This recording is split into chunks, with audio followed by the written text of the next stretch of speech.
नमस्कार।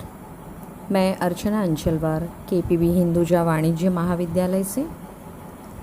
आज हम हिंदी युवक भारती कक्षा 12वीं छठा पाठ लेखक कन्हैयालाल मिश्र प्रभाकर जी का पाप के 4 हथियार इस निबंध का अभ्यास करेंगे। सबसे पहले आवश्यक है लेखक परिचय। कन्हैयालाल मिश्र प्रभाकर जी, इनका जन्म 26 सितंबर को उत्तर प्रदेश के सहारनपुर जिले के देवबंद गांव में हुआ। हिंदी साहित्य जगत के यह जाने माने कथाकार, निबंधकार, पत्रकार तथा स्वतंत्रता सेनानी थे। इन्होंने सामाजिक तथा राजनैतिक विषयों पर कई निबंध लिखे हैं।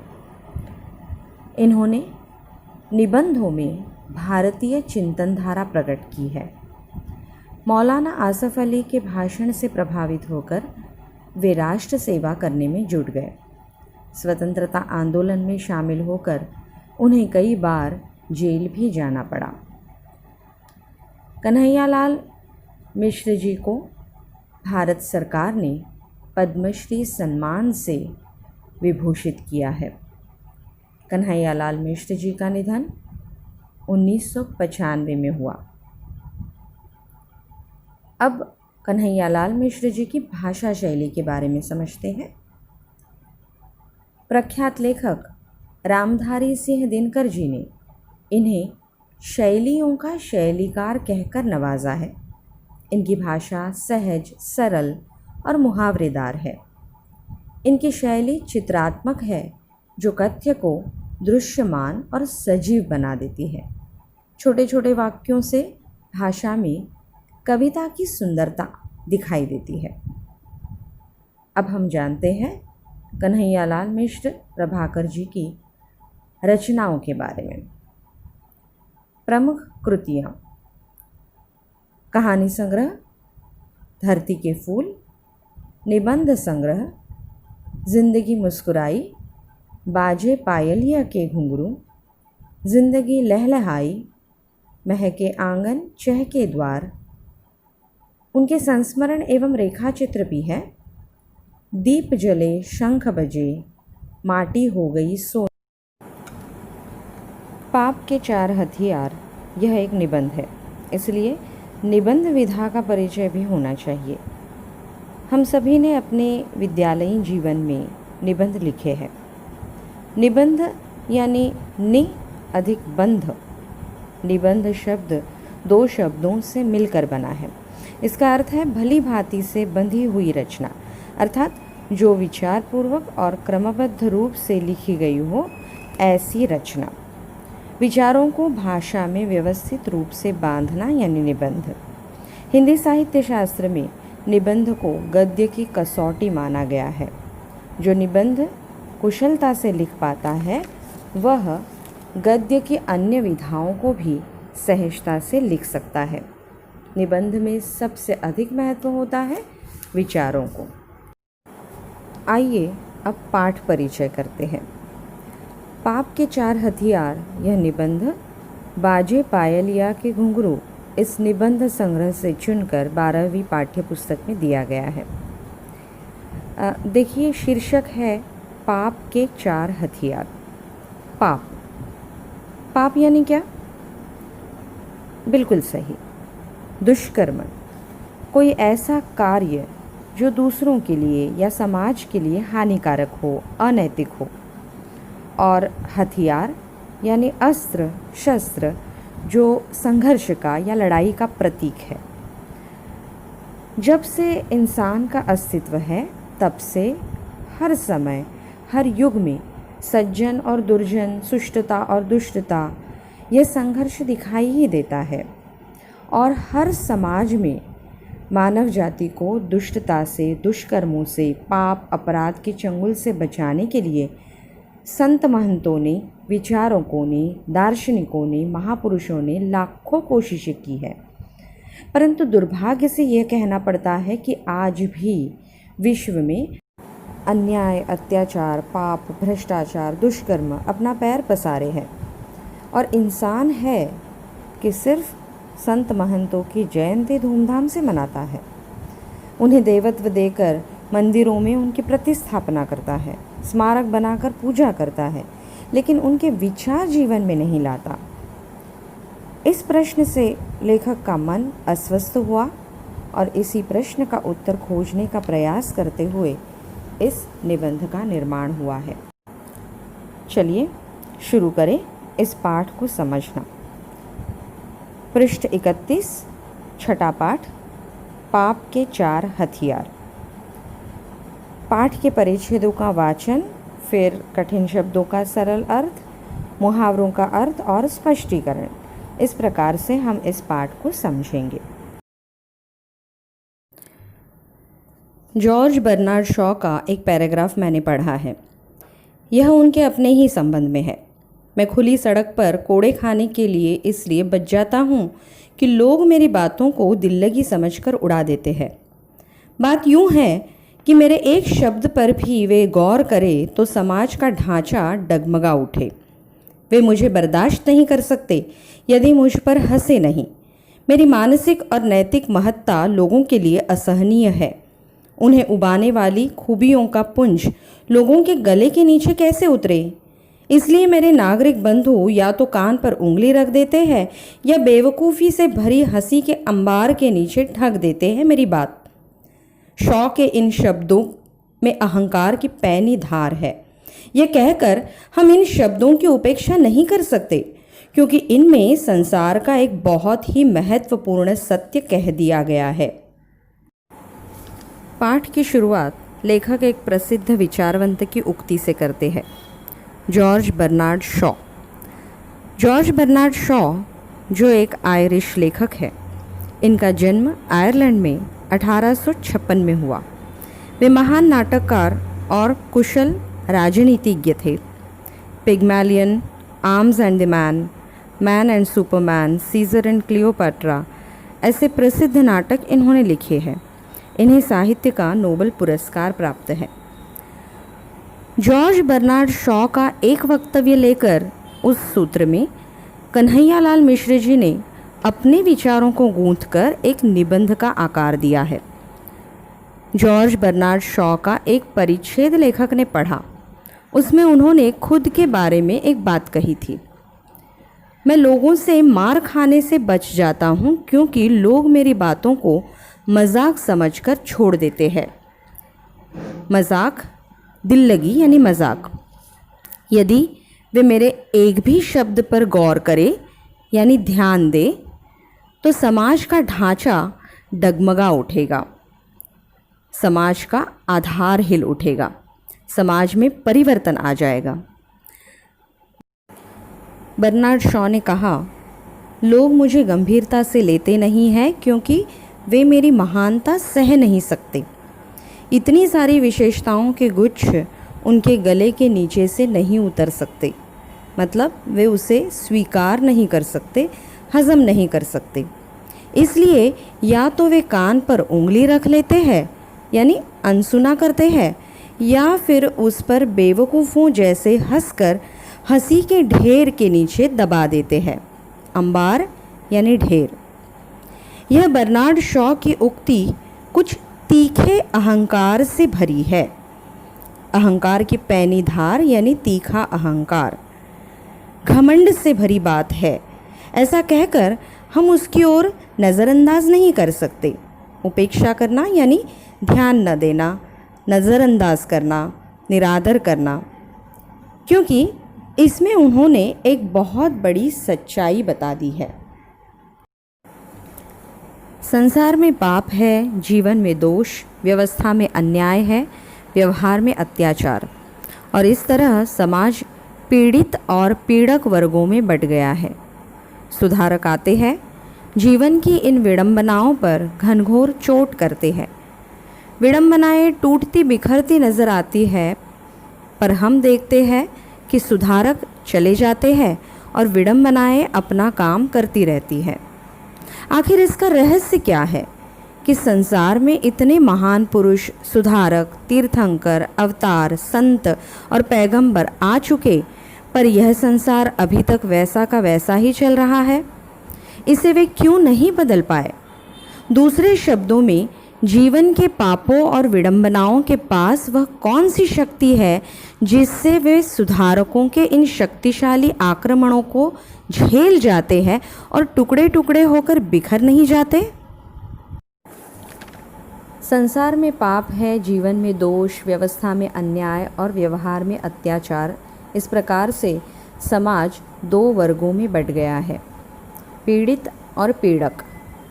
पीड़ित यानी जो पीड़ा सहता है, कष्ट सहता है, और पीड़क यानी जो पीड़ा देता है, दुख देता है।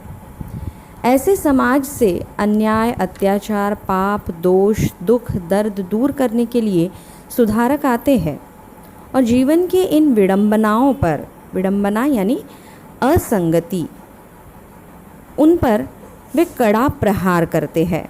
घनघोर चोट करना यानी कड़ा प्रहार करना, पूर्णतः विरोध करना, जिससे समाज की असंगतियाँ कुछ हद तक टूटती बिखरती दिखाई देती है। समाज में कुछ सुसंगति होगी, सुव्यवस्था होगी, ऐसा लगता है। मगर यह चित्र कुछ समय तक ही टिकता है, क्योंकि जैसे सुधारक चले जाते हैं, समाज में फिर से अव्यवस्था, विडंबनाएं अपना स्थान ले लेती है। देखिए, इसलिए हर युग में, हर समय संत, समाज सुधारक, महापुरुष आते हैं। कभी पैगंबर, कभी ईसा मसीह, कभी तीर्थंकर। जैन धर्म में 24 तीर्थंकर यानी उपास्य मुनि हैं। भारतवर्ष में स्वयं भगवान 10 बार अवतार लेकर आए। लेकिन यह संसार ज्यों के त्यों है, वैसे के वैसा ही है।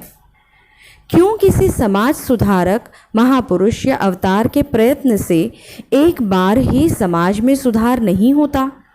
क्यों वे संसार को बदल नहीं पाते हैं? आखिर इसका रहस्य क्या है?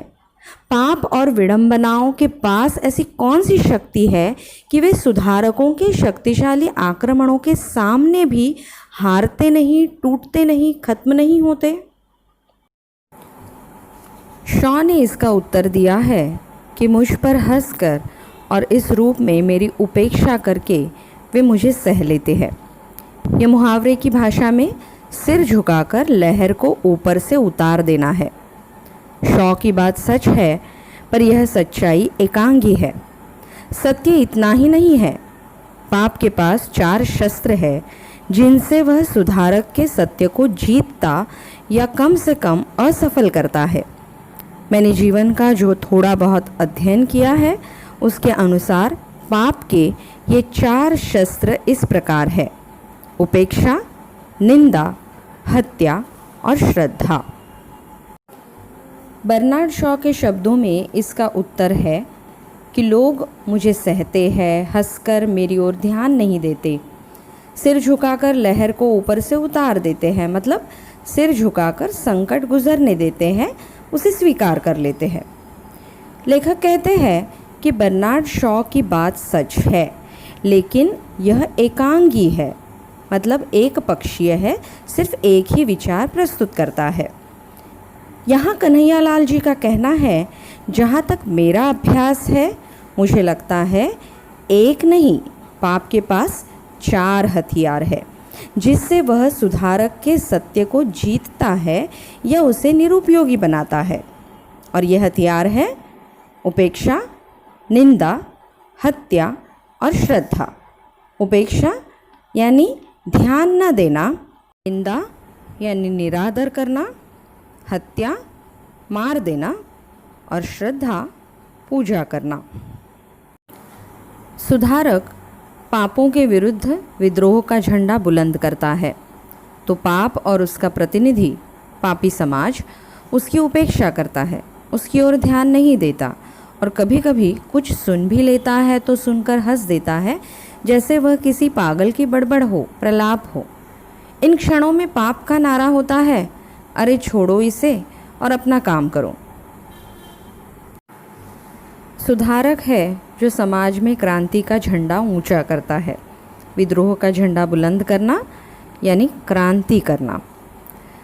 तब विरोध करने वाले पाप के प्रतिनिधि उनकी उपेक्षा करते हैं, यानी ध्यान नहीं देते, और सुनते भी है तो हंस कर टाल देते हैं, मानो कोई पागल की बड़बड़ हो। बकवास हो, प्रलाप यानी निरर्थक बात हो। और तब उनका नारा होता है, अरे छोड़ो इसे, ये तो ऐसे ही बकवास करेंगे। सुधारक का सत्य उपेक्षा के इस रगड़ से कुछ तेज़ हो जाता है। उसके स्वर अब पहले से कुछ पैने हो जाते हैं और कुछ ऊंचे भी। अब समाज का पाप विवश हो जाता है कि वह सुधारक की बात सुने। वह सुनता है और उस पर निंदा की बौछारें फेंकने लगता है। सुधारक सत्य और समाज के पाप के बीच वह गालियों की दीवार खड़ी करने का प्रयत्न है। जीवन अनुभवों का साक्षी है कि सुधारक के जो जितना समीप है वह उतना उसका बड़ा निंदक होता है। यही कारण है कि सुधारकों को प्रायः क्षेत्र बदलने पड़े हैं। इन क्षणों में पाप का नारा होता है, अजी बेवकूफ़ है, लोगों को बेवकूफ़ बनाना चाहता है। सुधारक का कार्य उपेक्षा की रगड़ से तेज हो जाता है, क्योंकि जितना कोई विरोध करता है उसका उत्साह और भी ज़्यादा बढ़ने लगता है। जब कोई उपेक्षा करता है, अनसुना करता है, तब सामने वाला इंसान और तेज़ आवाज़ में, तीखे और ऊंचे स्वर में आपसे बात करने लगता है। स्वर पैने हो जाना मतलब आवाज़ में तीखापन आना। देखिए, आपकी अच्छी आदतों के लिए माँ आपसे कुछ कहती है, आप ध्यान नहीं देते, तब माँ की आवाज़ में धार आ जाती है ना। समाज सुधारक भी तो माँ के समान समाज का भला चाहने वाले होते हैं। सुधारक की आवाज़ जैसे ही तेज़ हो जाती है, समाज के पापी लोग सुधारक की बातें सुनने के लिए मजबूर हो जाते हैं। विवश होना यानी मजबूर होना। वे सुनते तो हैं लेकिन उसकी निंदा करते हैं, निरादर करते हैं, गालियाँ देने लगते हैं। हमें यह मालूम है, जब महात्मा फुले जी और सावित्रीबाई फुले ने स्त्री शिक्षा का आरंभ किया, लोगों ने उनकी कितनी निंदा की। कई तरह से उन्हें रोकने की कोशिश की, गालियाँ देकर, गोबर फेंक कर। इतिहास गवाह है कि जो नज़दीकी लोग होते हैं वे ही सुधारक के कड़े निंदक होते हैं।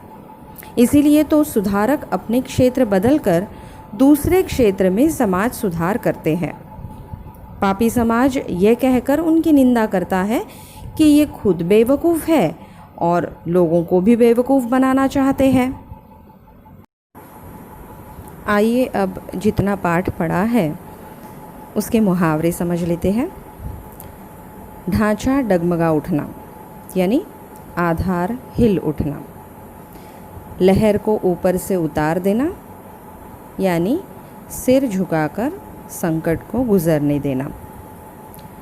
गले के नीचे उतरना मतलब स्वीकार होना। और विवश होना यानी लाचार होना। अब इन मुहावरों का वाक्य में प्रयोग करना है। हम अपना एक खुद का वाक्य तैयार करेंगे। अब देखते हैं, आकलन हेतु कृति पूर्ण कीजिए के प्रश्न। पाप के 4 हथियार ये हैं। 4 उत्तर है। पहला उपेक्षा, दूसरा निंदा, तीसरा हत्या और चौथा श्रद्धा। कृति पूर्ण कीजिए दूसरा। जॉर्ज बर्नार्ड शॉ का कथन। उत्तर ये होगा, लोग मेरी बातों को दिल्लगी समझकर उड़ा देते हैं। यदि मेरे एक शब्द पर भी वे गौर करें तो समाज का ढांचा डगमगा उठे। पृष्ठ 35 पर दिए कुछ प्रश्नों के उत्तर भी देखते हैं। साहित्य संबंधी सामान्य ज्ञान। कन्हैयालाल मिश्र प्रभाकर जी के निबंध संग्रहों के नाम लिखिए। 4 उनके निबंध संग्रह है। जिंदगी मुस्कुराई, बाजे पायलिया के घुंघरू, जिंदगी लहलहाई, महके आंगन चहके द्वार। दूसरा प्रश्न, लेखक कन्हैयालाल मिश्र जी की भाषा शैली। उसका उत्तर ये होगा, इनकी भाषा सहज सरल है, चित्रात्मक है, वाक्य छोटे छोटे और कविता की तरह सुंदर है। चलिए अब देखते हैं रचना के आधार पर निम्न वाक्यों के भेद पहचानिए।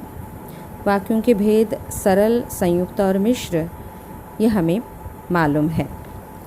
पहला वाक्य, संयोग से तभी उन्हें कहीं से 300 रुपये मिल गए।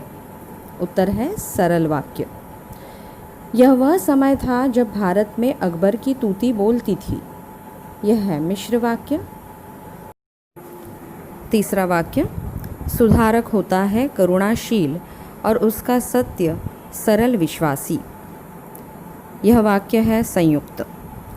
चौथा, फिर भी सावधानी तो अपेक्षित है ही। ये सरल वाक्य है। पांचवा वाक्य, यह तस्वीर निस्संदेह भयावह है, लेकिन इसे किसी भी तरह अतिरंजित नहीं कहा जाना चाहिए। ये संयुक्त वाक्य है। छठा वाक्य, आप यही प्रतीक्षा कीजिए। ये सरल है। सातवां, निराला जी हमें उस कक्ष में ले गए जो उनकी कठोर साहित्य साधना का मूक साक्षी रहा है। ये वाक्य मिश्र है। आठवां, लोगों ने देखा और हैरान रह गए। ये संयुक्त वाक्य है। नौवां, सामने एक बोर्ड लगा था जिस पर अंग्रेजी में लिखा था। मिश्र वाक्य। और 10वां अंतिम वाक्य, ओजोन एक गैस है जो ऑक्सीजन के 3 परमाणुओं से मिलकर बनी होती है। ये मिश्र वाक्य है।